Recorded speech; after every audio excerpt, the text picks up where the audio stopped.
Bismillahirrahmanirrahim. Assalamualaikum warahmatullahi wabarakatuh.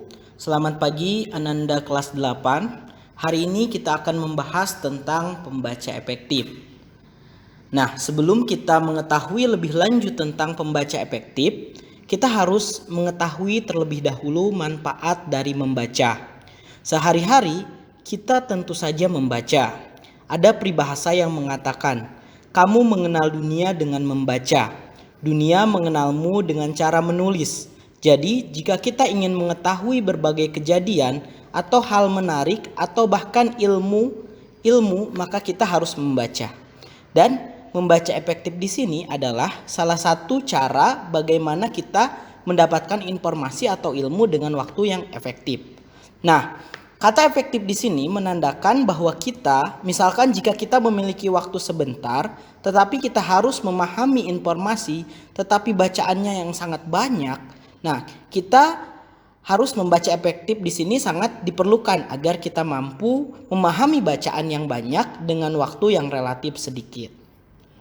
Seperti yang telah kita bahas sebelumnya, definisi dari pembaca efektif adalah bagaimana kita membaca dengan cepat dan memahami bacaan dengan baik. Kemudian terdapat berbagai teknik membaca efektif. Yang pertama preview atau pratinjau, kemudian menyusun pertanyaan, yang ketiga mencatat, keempat itu merangkum, dan yang kelima review dan refleksi. Kemudian kita coba bahas satu persatu teknik membaca efektif. Nah, dalam proses preview atau mengulas, hendaknya kita membaca suatu teks dengan cara skimming atau membaca dengan cepat, atau membaca dengan scan, membaca dengan memindai. Membaca dengan cepat maksudnya kita membaca dengan cepat dan melewati bacaan yang tidak penting, dan ketika kita menjumpai bacaan yang penting, kita membaca perlahan-lahan. Jadi kita menjumpai bacaan yang penting, kita membaca perlahan-lahan untuk memahami intisari dari bacaan tersebut. Nah, kemudian kita lanjutkan membaca dengan cepat sampai kita menemukan intisari selanjutnya. Nah, kemudian dan seterusnya sehingga kita membaca dengan cepat dan menemui intisari-intisari tersebut. Nah, kalau scanning contohnya itu misalkan jari kita ditunjuk ke bacaan, kita scan dan cari, oh ini intinya, ini cerita ini tentang hal ini, cerita ini tokohnya ini. Nah, jadi kita fokus menunjuk ke intisari dari bacaan tersebut. Nah, kemudian untuk metode yang kedua atau teknik kedua adalah menyusun pertanyaan. Dengan metode biasanya kita suka menggunakan metode 5W1H. Nah, what, when, where, dan lain sebagainya. Nah, kita dapat fokus untuk menemukan inti dari bacaan tersebut. Jadi kita fokus untuk menemukan apa sih bacaan ini, mengapa hal ini terjadi, siapa saja tokohnya, dan kapan terjadinya misalkan. Sehingga kita bisa fokus ke inti dari bacaan tersebut. Nah, di sini biasanya kita mencatat pertanyaan sebanyak mungkin. Misalkan apa jenis dari teks ini, apa jenis dari kalimat ini, apa yang harus kita pahami, misalkan ada sebanyak mungkin, dan kita temukan hubungan antar halaman dan antar bab. Jadi biasanya dalam satu buku itu saling sambung menyambung, atau dalam satu bacaan itu saling terikat ya, saling berkaitan satu dengan yang lain. Nah, Ananda dapat menerapkan metode membaca efektif ini. Nanti ada beberapa metode lainnya agar belajar di rumah memudahkan. Jadi kita bisa dalam waktu yang singkat dapat mendapatkan ilmu yang maksimal. Jadi membaca efektif ini, jadi kita fokus ke intisari dari bacaan.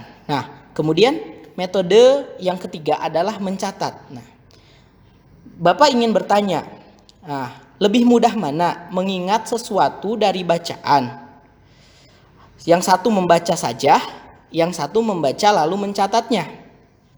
Nah, tentu saja yang lebih mudah itu adalah membaca dengan mencatatnya, karena kita dapat lebih memahami intisari dari bacaan tersebut. Nah, jadi metode mencatat itu seperti itu. Nah, kemudian metode yang selanjutnya atau yang keempat, ini mirip dengan metode mencatat, yaitu merangkum. Nah, apa bedanya mencatat dengan merangkum? Kalau mencatat itu menulis beberapa poin yang kita anggap penting. Kalau merangkum menulis alur dari sebuah bacaan dari awal, isi hingga penutup, tapi intinya saja. Nah, kemudian teknik yang terakhir adalah review atau refleksi. Nah, di sini ada beberapa cara dalam melatih metode ini. Yang pertama, uji kemampuan daya tangkap kita dengan mengajukan pertanyaan. Misalkan, tokoh dalam cerita tersebut siapa saja? Bagaimana awal ceritanya? Bagaimana bisa terjadi konflik dan sebagainya. Nah, yang kedua, menuliskan arti dari kegunaan materi yang dibaca untuk kita. Jadi, oh ini kegunaannya untuk kita apa nih? Kemudian nomor 3, mengevaluasi informasi teks tersebut apakah benar atau tidak. Misalkan mengevaluasi, oh ini teks ini benar apakah tidak, apakah menarik atau tidak. Nah, kita bisa mengevaluasi, jadi kita bisa membahas teks tersebut, jadi kita lebih tertarik dengan teks tersebut. Kemudian yang terakhir adalah kita membuat catatan setelah selesai membaca.